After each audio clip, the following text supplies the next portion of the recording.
Hello everyone, আসসালামু আলাইকুম। পুষ্প lifestyle থেকে আমি পুষ্প নতুন আরেকটি ব্লগ নিয়ে চলে এলাম। আমার নতুন আরেকটি ব্লগে আপনাদের সবাইকে ওয়েলকাম করছি, কাছে এবং দূরে যে যেখান থেকে আমার ভিডিওটি দেখছেন। আশা করছি সবাই পরিবার পরিজন নিয়ে সুস্থ আছেন, ভালো আছেন। আমরা আল্লাহর রহমতে আলহামদুলিল্লাহ ভালো আছি। সবার সুস্থতা কামনায় আমি আমার আজকের ব্লগটি শুরু করছি। আজকে ছেলেদের স্কুল থেকে ভিডিওটা শুরু করেছি। আমি কিন্তু বলেছিলাম আমার বড় ছেলের পরীক্ষা শুরু হয়ে গেছে। ও কিন্তু অলরেডি ৩টা পরীক্ষা দিয়ে দিয়েছে। ওর যখন পরীক্ষা শেষ হয়ে গেছে আমি ওকে বলেছিলাম যে তুমি ওভারব্রিজ দিয়ে পার হয়ে তোমার ছোট ভাইদের স্কুলের সামনে এসে বসে থেকো। আমি একটু সময় লাগবে আসতে। যেহেতু আয়েশা মনিকে নিয়ে যাব, ওকে খাইয়ে রেডি করে নিয়ে যেতে কিন্তু একটু সময় লাগবে। তারপর কিন্তু আমি ওদের স্কুলে চলে এসেছি। তার মধ্যে কিন্তু ছোট দুইটারও ছুটি হয়ে গেছে। এখন বাসায় নিয়ে যাব।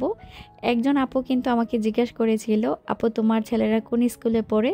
বড় ছেলেটা পড়ে রাজকুত্তরা মডেল কলেজে, আর ছোট দুইটা পড়ে পরশমণি ল্যাবরেটরি স্কুলে। দুটাই কিন্তু 7 নাম্বারে। রাস্তার এই পাশ ওই পাশ, সেই জন্য কিন্তু আর বেশি একটা ঝামেলা পোহাতে হয় না। একবারে একজনকে নিয়ে আসলে আরেকজনকে আবার নিয়ে যেতে পারি।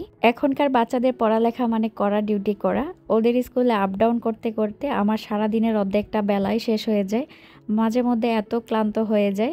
আমরা যখন স্কুলে পড়ালেখা করতাম তখন কিন্তু নিজে নিজে হেঁটে স্কুলে চলে যেতাম। আর আমরা তো গ্রামে পড়ালেখা করেছি, ঢাকা শহরে তো বাচ্চাদের একা ছাড়া কোনোভাবেই সম্ভব না।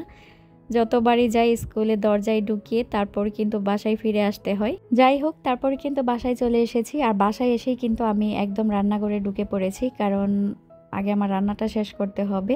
সারাদিনে যাই কাজকর্ম করেন না কেন, বাচ্চাদের যখন পেটে খিদা লেগে যাবে তখন কিন্তু ওরা বুঝবে না যে মা ক্লান্ত বা এখন রান্না হচ্ছে না। ছোট মানুষ পেটে খিদা লাগলে কিন্তু এভাবে সহ্য করতে পারে না। সেই জন্য কিন্তু আমি অন্য কাজকর্ম পরে করি, যে আগে রান্নাটা বসিয়ে দিলে ফাঁকে দিয়ে আমি অন্য অনেক কাজ করে নিতে পারবো, আর আমার রান্নাটাও হতে থাকবে।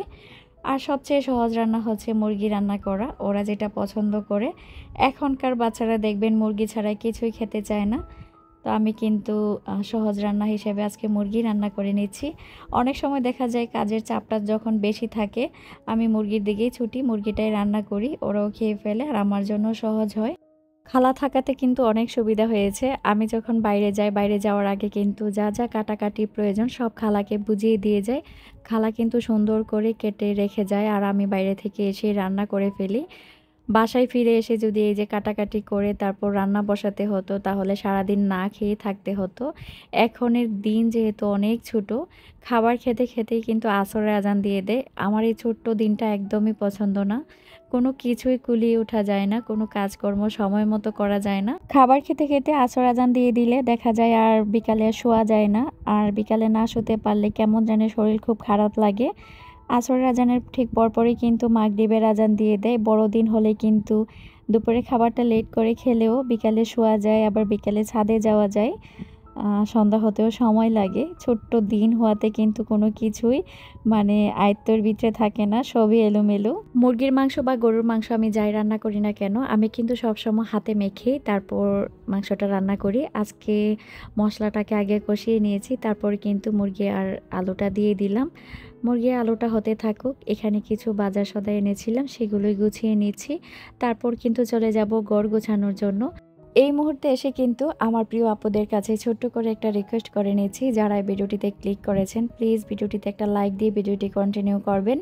আর ভিডিওটি দেখতে দেখতে যদি ভিডিওর কোনো অংশ একটু হলেও ভালো লেগে যায়, তাহলে প্লিজ আমার চ্যানেলটা সাবস্ক্রাইব করে পাশে থাকা বেল আইকনটি ক্লিক করে দিবেন। আমি যদি কোনো নতুন ভিডিও আপলোড করি সাথে সাথে কিন্তু আপনাদের কাছে নোটিফিকেশন চলে যাবে, আর আপনারা কিন্তু সময় সুযোগ করে আমার ভিডিওটা দেখে নিতে পারবেন। আর ইতিমধ্যে যে যে আপু ভাইয়ারা আমার চ্যানেলটাকে একটু একটু বড় করতে সাহায্য করছেন, আপনাদের প্রতি রইল অনেক অনেক দোয়ার ভালোবাসা। আর এই তো চলে আসলাম আমি ঘর গোছানোর জন্য। এত বড় বাসাটা গোছাতে কিন্তু আমার অনেক সময়ের প্রয়োজন, না হলে আমার 2টা ঘন্টা সময় লাগে সব কিছু পরিষ্কার পরিচ্ছন্ন করতে। বিছনার যে কম্বল থাকে সেগুলো তোলা, বিছনা ঝাড়া, ফার্নিচার পরিষ্কার করা, আরও তো অনেক কাজকর্ম আছে। হয়তো বা ভিডিওর মাধ্যমে আপনারা দেখেন যে আমি 5-10 মিনিটের কাজ আপনাদের সাথে শেয়ার করি, আসলে কিন্তু তা না। অনেক সময়ের ব্যাপার, অনেক কষ্টের কাজগুলো করতে গেলে। 4 বাচ্চাকে প্রপার সময় দেওয়া, সংসারের কাজগুলোকে A to Z কমপ্লিট করে নিজেরই শখের জায়গাটায় ভিডিও করা, ভিডিও এডিট করা, ভিডিও ছাড়া মাঝে মধ্যে কিন্তু অনেক হাঁপিয়ে যায়। খুবই ক্লান্ত হয়ে যায়। আজকে যে ভয়েস দিচ্ছি, মনে হচ্ছিল যে আজকে ভিডিওটা ভয়েস ছাড়াই আপলোড দিয়ে দেই। কিন্তু আমি তো সাইলেন্ট ব্লগ করি না, সেজন্য কিন্তু আর করতে পারলাম না। কষ্ট করে হলেও কিন্তু ভয়েসটা দিয়ে দিয়েছি। জানি না কেমন হচ্ছে। আমার যদি কথায় কোনো ভুল ত্রুটি হয় তাহলে অবশ্যই আপনারা ক্ষমার দৃষ্টিতে দেখবেন। মাঝে মধ্যে মনে হয় যদি নোংরা বা অগোছালো হতাম তাহলে ভালো হতো। এত কষ্ট করতে হতো না। সারাদিন রেস্ট নিয়ে সময়গুলো পার করতে পারতাম। এই যে অসুস্থ হই আর যাই হই, বাসাটাকে সবার আগে পরিষ্কার করতে হবে। বাসাটা যদি পরিষ্কার পরিচ্ছন্ন থাকে, মনের ভিতর আলাদা একটা শান্তি কাজ করে। তখন মনে হয় যে আমি সুস্থ আছি।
বাসার মোটামুটি সমস্ত কাজ কিন্তু করে নিয়েছি। এখন গাছগুলোকে একটু পানি দিয়ে দিচ্ছি। আমার কিন্তু রান্না বান্না হয়ে গেছে। এখন বাচ্চাদের খাওয়াবো। আসলে চাইলেই যে সব কিছু ভিডিও করতে পারি তা না। অনেক সময় এত তাড়াহুড়োর মধ্যে থাকি। একটা জিনিস ভিডিও করতে গেলেও দেখা যাবে ক্যামেরাটা অন করব, ভিডিও করব। সেগুলো আর করা হয় না। যখন মন বা শরীর ভালো থাকে তখনই কিন্তু ভিডিওগুলো করি।